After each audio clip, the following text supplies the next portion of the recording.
आज का ये एपिसोड शुरू करने से पहले एक छोटी सी बात। क्या आप भी अपना पॉडकास्ट बनाने की सोच रहे हैं? तो एंकर ट्राई कीजिए। ये पॉडकास्ट बनाने का सबसे आसान तरीका है। नंबर 1, ये फ्री है। नंबर 2, इसमें कई सारे ऐसे टूल्स हैं जो आपको अपने फोन और कंप्यूटर पर रिकॉर्ड और एडिट करने की फैसिलिटी देते हैं। नंबर 3, आप अपने पॉडकास्ट को डिस्ट्रीब्यूट भी कर सकते हैं, जिससे इसे स्पॉटिफाई और दूसरे प्लेटफॉर्म पर सुना जा सके। तो डाउनलोड कीजिए फ्री एंकर ऐप या विजिट कीजिए anchor.fm पर अपना पॉडकास्ट स्टार्ट करने के लिए। ये तो थी एक छोटी सी जानकारी, और अब शुरू करते हैं एपिसोड का सिलसिला। तो आज के एपिसोड में लीजिए सुनिए रविंद्रनाथ टैगोर के लिखे उपन्यास गोरा के 24वें भाग को मेरी यानी समीर गोस्वामी की आवाज में। ये निश्चय हुआ कि अंग्रेज कवि ड्राइडन की संगीत विषय के कविता को विनय रंगमंच पर भाव अभिव्यक्ति के साथ पढ़ेगा और लड़कियां स्टेज पर उपयुक्त साज सज्जा के साथ उपस्थित होकर कविता के विषय का मूक अभिनय करेंगी। इसके अलावा लड़कियां भी अंग्रेजी की कविताएं पढ़ेंगी और गाना भी गावेंगी। बरदा सुंदरी ने विनय को बहुत कुछ भरोसा दिया था कि वे लोग उसे किसी तरह तैयार कर लेंगे। बरदा सुंदरी ने तो खुद तो अंग्रेजी बहुत ही थोड़ी मामूली सीखी थी, लेकिन उनके दल के दो एक अंग्रेजी के विद्वान ऐसे थे जिन पर उन्हें पूर्ण भरोसा था। किंतु जब रिहर्सल हुई तब पहले ही दिन विनय ने अपनी कविता पाठ की निपुणता से सबको आकर्षित कर लिया। उस अनाड़ी आदमी को सिखलाकर तैयार करने के सुख से बरदा सुंदरी को वंचित होना पड़ा। पहले जो लोग विनय को विशेष व्यक्ति न जानकर उसकी कुछ खातिर न करते थे, अर्थात उसे साधारण आदमी समझते थे, उनसे भी विनय को इतनी खूबी के साथ अंग्रेजी कविता का पाठ और उच्चारण करते देखकर मन ही मन उसे श्रद्धा की दृष्टि से देखे बिना नहीं रहा गया। यहां तक कि हारान बाबू ने भी अपने अंग्रेजी के अखबार में कभी कभी कुछ लिखने के लिए विनय से विशेष अनुरोध किया। सुधीर ने भी अपने लोगों की छात्र सभा में कभी कभी अंग्रेजी में व्याख्यान देने के लिए विनय से आग्रह करना शुरू कर दिया। उधर ललिता की अवस्था विचित्र ही हो गई। किसी को किसी विषय में विनय की सहायता जो नहीं करनी पड़ी, इससे वो प्रसन्न भी हुई, और उसी विनय की दक्षता ने उसके मन में एक असंतोष भी पैदा कर दिया। उसे ये ख्याल चोट पहुंचाने लगा कि विनय किसी बात में उनमें से किसी की अपेक्षा कम नहीं है, बल्कि उन सबसे अच्छा है। वो मन ही मन श्रेष्ठता का अनुभव करेगा और उन लोगों के निकट से किसी प्रकार की शिक्षा की प्रत्याशा नहीं करेगा। वो आप ही ये नहीं समझ पाती थी कि विनय के संबंध में वो क्या चाहती है, कैसा होने पर उसका मन खूब सहज अवस्था को प्राप्त हो सकता है। बीच में उसकी अप्रसन्नता केवल छोटी छोटी बातों में तीव्र भाव से प्रकट होकर घूम फिरकर विनय को अपना लक्ष्य बनाने लगी। ललिता आप ही समझती थी कि उसका ये व्यवहार विनय के प्रति सुविचार नहीं है और शिष्टता भी नहीं है। ये समझकर उसने कष्ट पाया और अपनी इस प्रवृत्ति के दमन की चेष्टा भी की, किंतु अकस्मात अत्यंत साधारण उपलक्ष्य में ही क्यों उसकी एक असंगत अंतर्ज्वाला संयम के शासन को पार कर बाहर हो पड़ती थी, ये उसकी समझ में न आता था। पहले जिस काम में शामिल होने के लिए उसने बराबर विनय को उत्तेजित किया, उसी काम में विनय को न शामिल होने देने के लिए ही अब उसके मन ने उसे बेचैन कर दिया। किंतु अब सारी तैयारी को उलट पुलट कर बिना किसी कारण के विनय उस काम से भाग खड़ा हो तो कैसे, क्या कहकर? समय भी अब और अधिक नहीं है। फिर अपनी एक नई निपुणता का आविष्कार करके विनय आप ही इस कार्य में उत्साहित हो उठा था। अंत में ललिता ने अपनी मां से कहा, मैं इस अभिनय में न शामिल होंगी। बरदा सुंदरी अपनी मंझली लड़की को अच्छी तरह पहचानती थी। इससे बहुत ही शंकित होकर उन्होंने पूछा, क्यों? ललिता, मुझसे नहीं हो सकेगा। असल में जब से विनय को अनाड़ी समझने का उपाय नहीं रहा, तभी से ललिता विनय के सामने किसी तरह कविता की आवृत्ति अभिनय का अभ्यास करना नहीं चाहती थी। वो कहती थी, मैं अपने अलग ही अभ्यास करूंगी। इससे सबके अभ्यास में बाधा पड़ती थी, किंतु ललिता को किसी तरह राजी नहीं किया जा सका। अंत को हार मानकर रिहर्सल में ललिता के बिना ही काम चलाना पड़ा। किंतु जब कुछ दिन बाकी रहने पर ललिता ने एकदम अलग हो जाना चाहा, तब बरदा सुंदरी के सिर पर जैसे वज्रपात हो गया। वो जानती थी कि वो ललिता की इस नाही का प्रतिकार नहीं कर सकती। तब वो परेश बाबू की शरण में गई। परेश बाबू साधारण बातों में कभी अपनी लड़कियों की इच्छा अनिच्छा में हस्तक्षेप नहीं करते थे, किंतु मजिस्ट्रेट से वे लोग वादा कर चुके थे। उसी के अनुसार उधर भी तैयारी हो चुकी है। इधर समय भी बहुत ही थोड़ा है। ये सब सोच विचार कर परेश बाबू ने ललिता को बुलाया। उसके सिर पर हाथ रखकर उन्होंने कहा, ललिते, अब तुम इससे अलग हो जाओगी तो अन्याय होगा। ललिता ने रोदन रुद्ध कंठ से कहा, बाबूजी, मुझसे ये नहीं हो सकता। मैं अभिनय में अपना काम अच्छी तरह न कर पाऊंगी।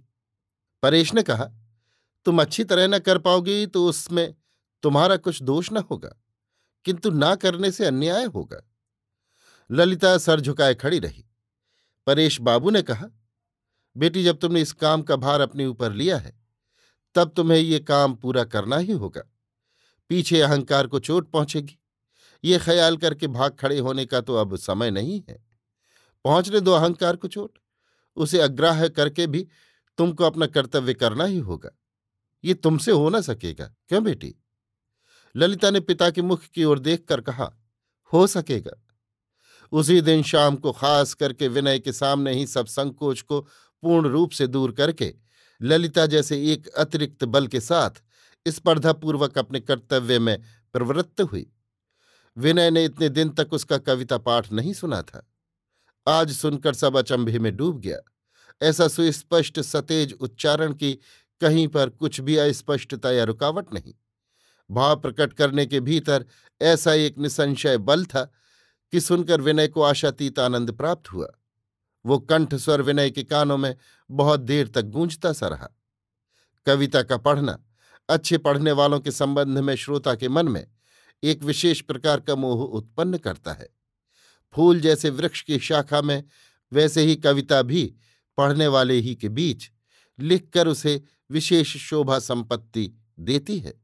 ललिता भी विनय की दृष्टि में कविता से मंडित हो उठी। ललिता ने इतने दिन तक अपनी तीव्रता के द्वारा विनय को निरंतर उत्तेजित ही कर रखा था। जहां पर व्यथा है, केवल उसी जगह जैसे हाथ पड़ता है, वैसे ही विनय भी इधर कई दिन ललिता के उष्ण वचन और तीक्ष्ण हास्य के सिवा और कुछ सोच ही नहीं सका था। उसे बारंबार यही आलोचना करनी पड़ती थी कि ललिता ने क्यों ऐसा किया, क्यों ऐसी बात कही। ललिता के असंतोष के रहस्य को जितना ही वो खोल नहीं सका, उतना ही ललिता की चिंता ने उसके मन पर अधिकार जमाया। एकाएक सवेरे के समय नींद से जागकर वही ख्याल उसके मन में आया। परेश बाबू के घर अनेक समय नित्य ही उसके मन में ये तर्कणा उत्पन्न हुई कि आज ललिता कैसे भाव में देखी जाएगी।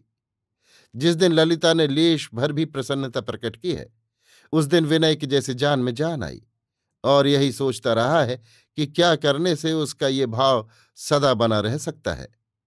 किंतु आज तक ऐसा कोई उपाय उसे ढूंढे नहीं मिला कि जो उसके हाथ में हो। इन कई दिनों के इस मानसिक हलचल के बाद ललिता के कविता पाठ के माधुर्य ने विनय को विशेष करके प्रबल भाव से विचलित किया। उसे वो इतना भला लगा कि उसे प्रशंसा के लिए शब्द ढूंढना कठिन हो गया। ललिता के मुंह पर भला या बुरा कुछ भी कहने का उसे साहस नहीं हुआ, क्योंकि अच्छा कहने से प्रसन्न होने का जो मनुष्य चरित्र का साधारण नियम है, वो ललिता के संबंध में भी घटिया हो सकता है। यहां तक कि शायद साधारण नियम होने के कारण ही ना घटित होगा। यही सोचकर, इसी कारण से विनय अपने मन के वेग को न रोककर बरदा सुंदरी के पास गया और उनके आगे ललिता की इस क्षमता पर निरंतर प्रशंसा के फूल बरसाने लगा। इससे विनय की विद्या और बुद्धि पर बरदा सुंदरी की श्रद्धा और भी दृढ़ हो गई। और एक अद्भुत घटना देखी गई। ललिता ने जब स्वयं अनुभव किया कि उसकी कविता पढ़ना और अभिनय अच्छा हुआ है, सुगठित नाव जैसे नदी की लहरों पर अनायास चली जाती है, वैसे ही वो भी जब खूबी के साथ अपने कर्तव्य की कठिनाई के ऊपर चली गई, तभी विनय के संबंध में उसकी तीव्रता भी दूर हो गई। फिर तो विनय को अभिनय से अलग करने के लिए उसकी जरा भी इच्छा नहीं रही। अब इस कार्य में उसका उत्साह बढ़ गया और रिहर्सल के काम में विनय के साथ उसका मेल घनिष्ठ हुआ। यहां तक कि कविता की आवृत्ति अथवा और किसी बात के बारे में विनय से सलाह या उपदेश लेने में भी उसे कुछ भी आपत्ति नहीं रही। ललिता के इस परिवर्तन से विनय की छाती पर से जैसे एक बड़े भारी पत्थर का बोझ हट गया। उससे इतना अधिक आनंद हुआ कि वो तब आनंदमयी के पास जाकर बालक की तरह लड़कपन करने लगा। सुचरिता के पास बैठकर बहुत सी बातें बकने के लिए विनय के मन में अनेक बातें जमा होने लगी, किंतु आजकल सुचरिता उसे देखने ही को नहीं मिलती। उसके दर्शन ही दुर्लभ हैं। मौका पाते ही वो ललिता के साथ बातचीत करने को बैठता था, किंतु ललिता के सामने उसे विशेष सावधान होकर ही बात मुंह से निकालनी पड़ती थी। विनय जानता था कि ललिता मन ही मन उसका और उसकी बातों का विचार तीक्ष्ण भाव से करती है। इसी कारण ललिता के सामने उसकी बातों के धारा प्रवाह में स्वाभाविक वेग नहीं रहता था।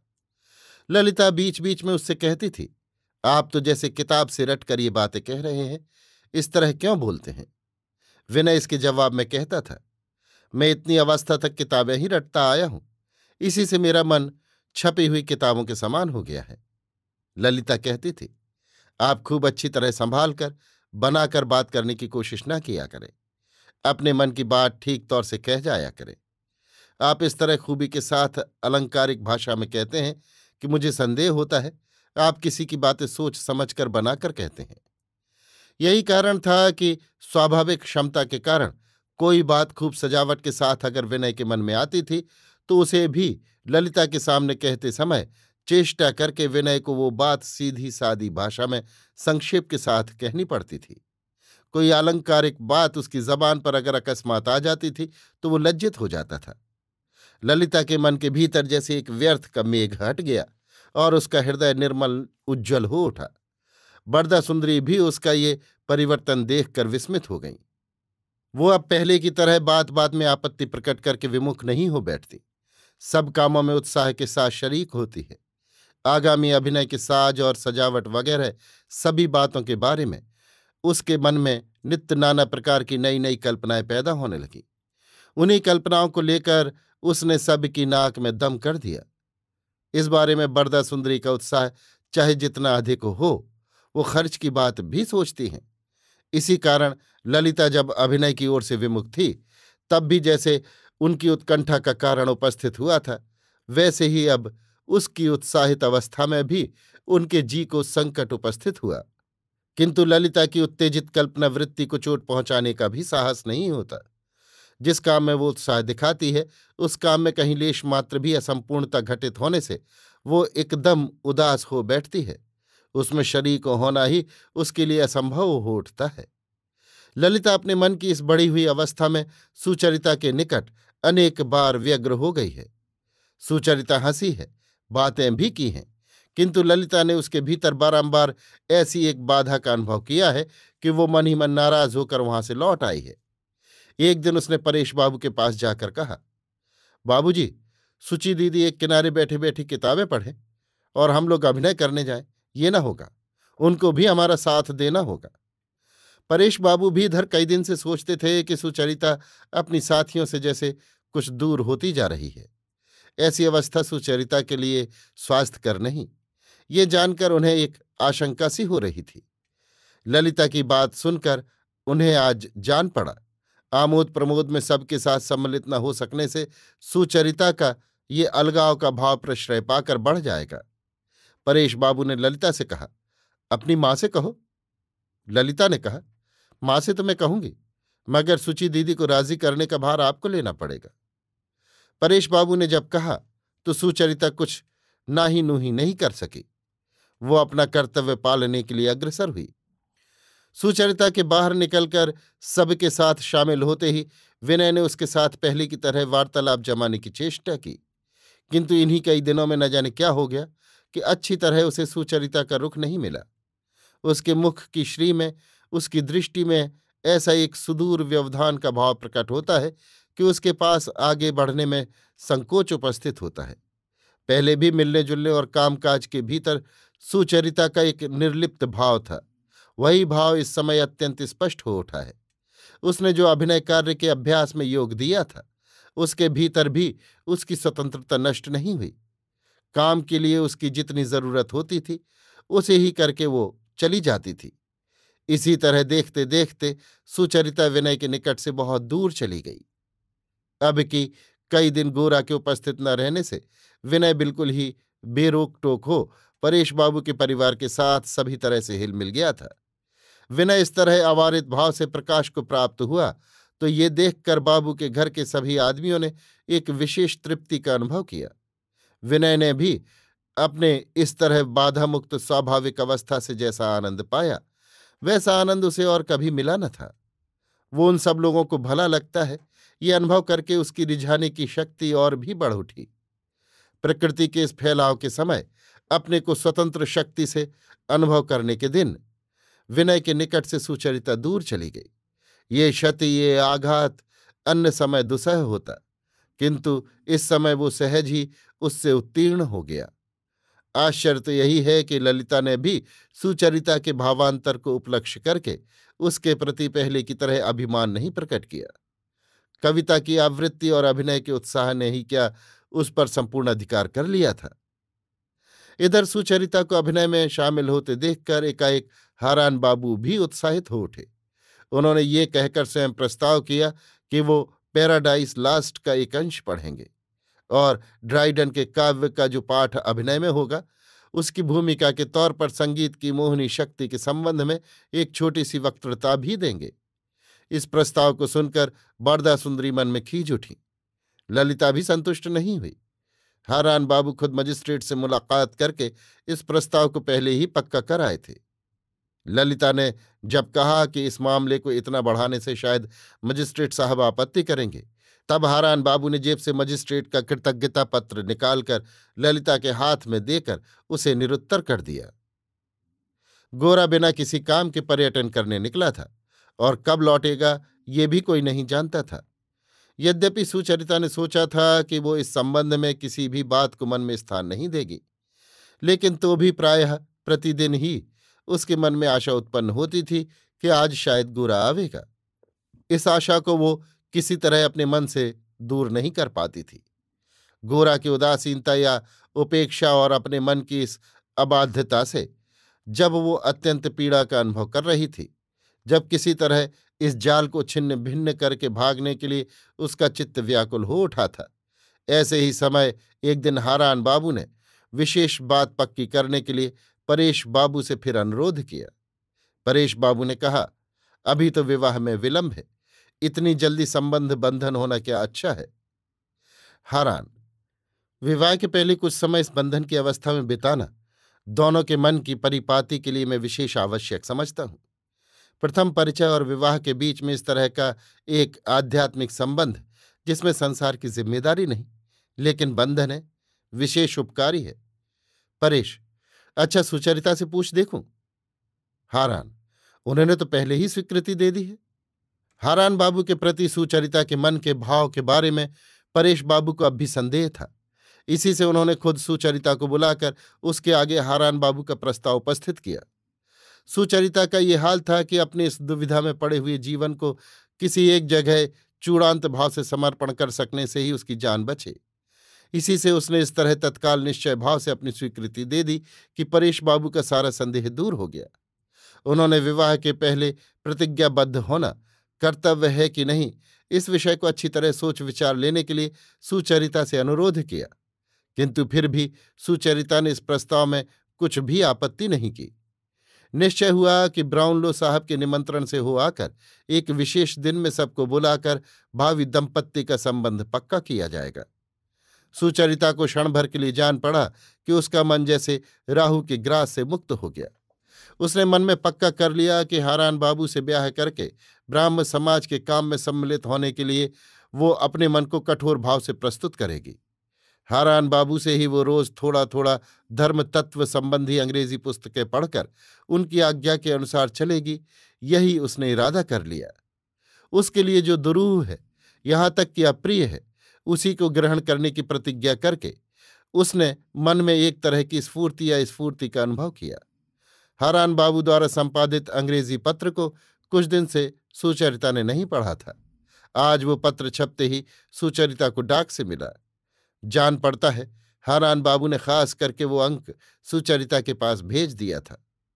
सुचरिता उस अखबार को अपनी कोठरी में ले जाकर स्थिर होकर बैठकर परम कर्तव्य की तरह शुरू से पढ़ने लगी। श्रद्धापूर्ण चित्त से अपने को छात्र की तरह जानकर वो उस पत्र से उपदेश ग्रहण करने लगी। नौका पाल के जोर से चलते एकाएक पहाड़ से टकराकर उलट गई। इस संख्या में पुराने ख्यालात के पागल नामक एक लेख था। उसमें उन लोगों पर आक्रमण किया गया था जो वर्तमान काल में रहकर भी पुराने जमाने की ओर रुख किए हुए हैं। ये बात नहीं कि उस लेख की युक्तियां असंगत हों, बल्कि असल में सुचरिता ऐसी युक्तियों की खोज में थी। किंतु वो लेख पढ़ते ही विदित हो गया कि इस आक्रमण का लक्ष्य एकमात्र गोरा पर ही है, मगर उसका नाम नहीं था, ना उसके लिखे किसी लेख का ही उल्लेख था। सैनिक जैसे बंदूक की हर गोली से एक एक मनुष्य की हत्या करके खुश होता है, वैसे ही उस लेख के प्रत्येक वाक्य से कोई एक सजीव पदार्थ मानो छेदा जा रहा है और मानो उससे एक हिंसा का आनंद व्यक्त होता है। ये लेख सुचरिता को असह्य हो उठा। उसका जी चाहा कि वो उसकी प्रत्येक युक्ति को तीव्र प्रतिवाद से टुकड़े टुकड़े कर डाले। उसने अपने मन में कहा कि गौरमोहन बाबू अगर चाहे तो इस लेख को मिट्टी में मिला दें। गोरा का उज्ज्वल प्रदीप्त मुखमंडल सुचरिता की आंखों के आगे ज्योतिर्मय होकर जगमगा उठा और उसका प्रबल कंठस्वर सुचरिता की छाती के भीतर तक ध्वनित हो उठा। उस मुख और स्वर की असाधारणता के निकट उस लेख और उसके लेखक की शुद्रता ऐसी ही तुच्छ हो उठी कि सुचरिता ने उस पत्र को धरती पर फेंक दिया।